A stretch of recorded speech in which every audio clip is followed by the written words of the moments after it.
Brother మన Tollywood industry ప్రస్తుతం అయితే టాప్ హైలో అయితే ఉంది. టాప్ నాచ్ ఉంది. హైయెస్ట్ గ్రాసెస్ అన్నీ మనవే. World wide south India Telugu cinema అంటే తెలియని వాళ్ళు ఎవ్వరూ లేకుండా పోయిందన్నమాట. ఆ రేంజ్లో అయితే ఉంది.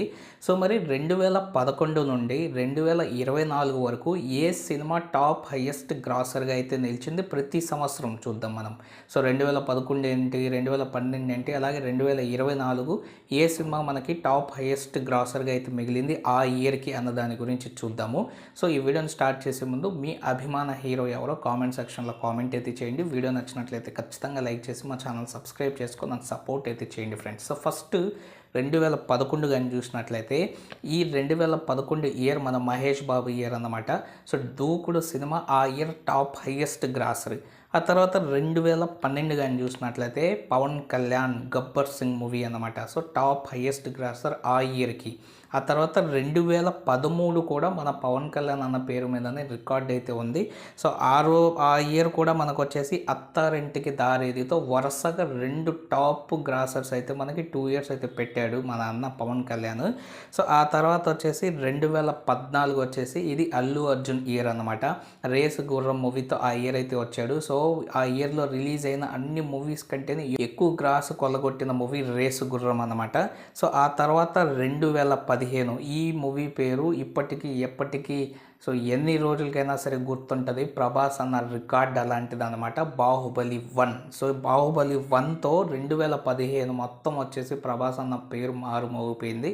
సో 2015 టాప్ గ్రాసర్ ఏదైనా ఉంది తెలుగు ఇండస్ట్రీ నుంచి వచ్చిన మూవీ అంటే అది బాహుబలి అన్నమాట. సో ఆ తర్వాత 2016 వచ్చేసి జనతా గ్యారేజ్. ఈ ఇయర్ మొత్తం ఎన్టీఆర్ పేరు. సో జనతా గ్యారేజ్ వచ్చేసి మనకి 2016 టాప్ హైయెస్ట్ గ్రాసర్. ఆ తర్వాత 2017 వచ్చేసి మళ్ళీ ప్రభాస్ అన్న బాహుబలి 2తో అయితే వచ్చాడు. సో ఇప్పటికీ కూడా ఈ రికార్డ్స్ అలాగే బతికున్నాయంటే సో ఆ రేంజ్గా అయితే ఆడింది. 2017 టాప్ హైయెస్ట్ గ్రాసర్ మన తెలుగు ఇండస్ట్రీ నుంచి బాహుబలి 2 అన్నమాట. 2018 ఇది చరణ్ అన్న యాక్టింగ్ పర్ఫార్మెన్స్కి ఓ రేంజ్ ఉంటుంది ఈ సినిమాలో. అదే రంగస్థలం. 2018 టాప్ హైయెస్ట్ గ్రాసర్. సో 2019 మళ్ళీ ప్రభాస్ అన్న సాహో మూవీ. ఆ ఇయర్కి అదే టాప్ గ్రాసర్ అనమాట. ఆ తర్వాత వచ్చేసి 2020. సో ఇది అల్లు అర్జున్ పేరు మీదనే మళ్ళీ అలా వైకుంఠపురంలో.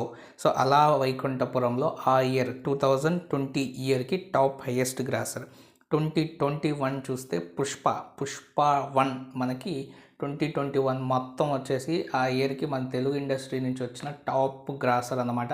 సో పుష్ప 1తో మన అల్లు అర్జున్ కావచ్చు, సుకుమార్ కావచ్చు, వాళ్ళ రేంజ్ ఏంటో అక్కడే నిరూపించుకున్నారు. ఇప్పుడు ప్రస్తుతం పుష్ప 2 కూడా అయితే నడుస్తుంది. సో ఇప్పుడు 2022 కానీ చూసినట్లయితే సో మన అందరికీ అయితే తెలుసు RRR 2022లో మనకి RRR మూవీ రిలీజ్ అయింది. రామ్ చరణ్ అలాగే మన ఎన్టీఆర్ అన్న ఇద్దరు కలిసి మల్టీస్టార్ రాజమౌళితో అయితే వచ్చారనమాట. ఆ ఇయర్కి ఇదే టాప్ గ్రాసర్ అనమాట.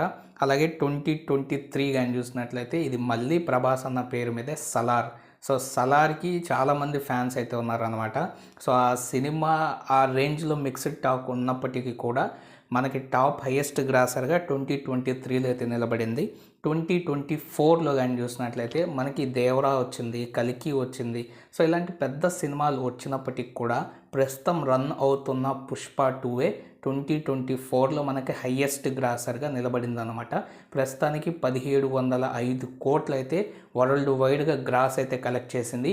సో మన తెలుగు ఇండస్ట్రీ నుంచి వచ్చిన ఏ సినిమా ఏ ఇయర్ టాప్ గ్రాసర్గా నిలబడింది అన్న దాని గురించి డేటా ఇది.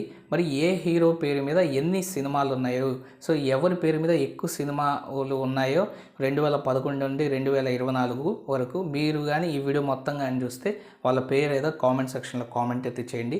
వీడియో నచ్చినట్లయితే ఖచ్చితంగా లైక్ చేసి మా ఛానల్ సబ్స్క్రైబ్ చేసుకుని నన్ను సపోర్ట్ అయితే చేయండి. Thank you friends and by. Take care friends.